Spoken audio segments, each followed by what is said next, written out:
Hello and welcome to Azariah's Studio. My name is Sarah. I am the artist and designer behind Azariah's Studio. I have here a hat that I am working on. I have worked some rounds in white and I'm ready to move on to a different color. One of the things about joining a new color when working in the round while knitting is there's a jog. And that's because when you work in the round knitting, it's actually a spiral. It's not a circle with another circle laid on top of it. It is a spiral. So ultimately, this stitch here on my last needle ends up right next to the first stitch here of the next round on my first needle. So that creates a jog. I'm not going to show you a jog because most people know what that looks like. I'm going to show you how to get rid of the color jog.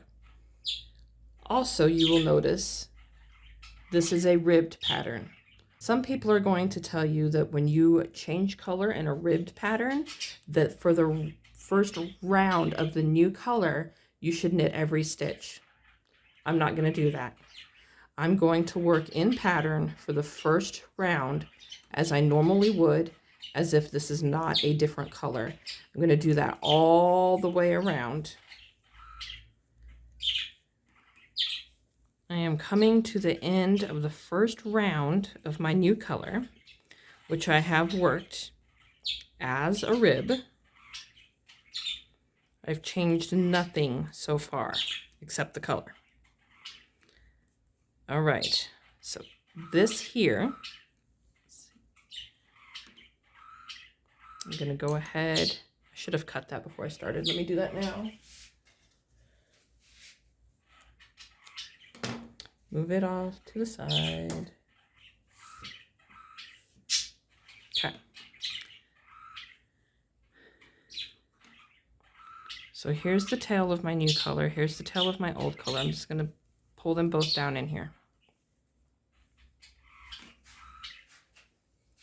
All right, round 2 of the new color. Going to just slip that first stitch purlwise, just straight across, and then start into whatever the pattern is for the rest of it. Don't pull tightly. You don't want to completely lock that out, but don't leave it too loose either. And you're just going to knit. You're just going to work this all the way around, whatever your pattern is.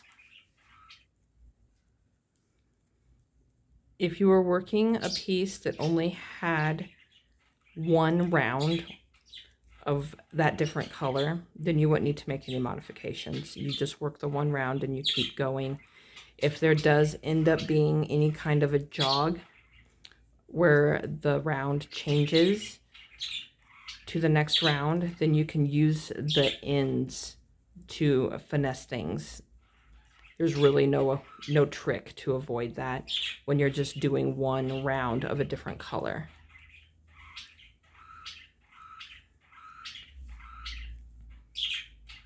I'm coming to the end of the second round.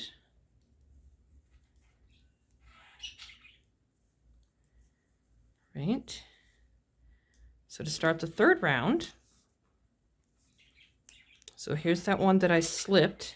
We're just going to work it as the pattern indicates. Do not use it as your counting stitch. So that's one thing I like about changing colors, is that it makes it a whole lot easier to count the number of rows or rounds that I've done.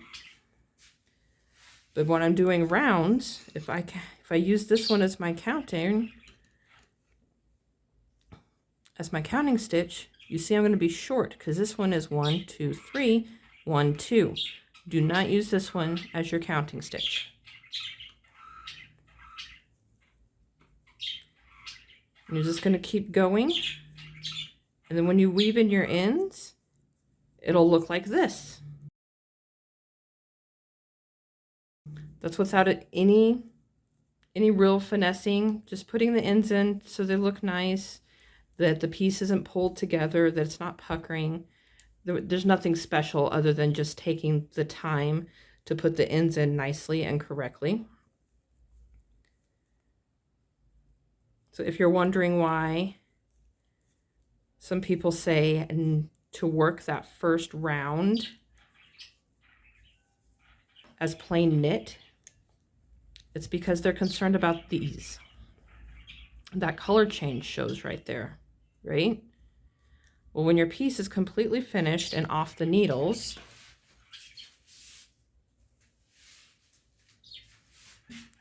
same ribbing pattern as this one, color change isn't going to show much, even if it gets stretched out.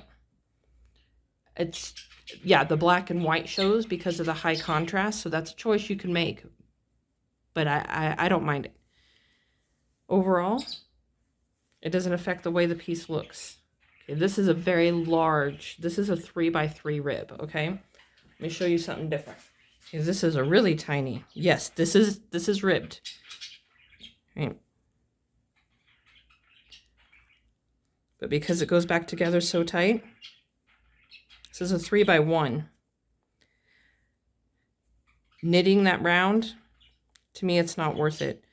My biggest reason is because I would forget that I was knitting it and I would end up working it as rib, or I would knit that one round to make it look nicer and then forget to go back to the ribbing. So I prefer not to change pattern without really good reason, or unless it's part of the pattern. I think it looks okay. If you can't live with it, then go ahead and try knitting the whole round if you're changing color and rib, and see what you think. A lot of this stuff, as in most things in knitting, comes down to personal preference. There is no actual right or wrong, and there are no knitting police. So do what you want. And that is why I don't knit the first round when changing colors in rib. And that is how to work a jogless color change when knitting in the round. Thank you for watching. If you liked what you saw, be sure to like and subscribe. If you have more questions, you can always email me, Sarah@azariasfiberarts.com, or drop a comment below. Happy making!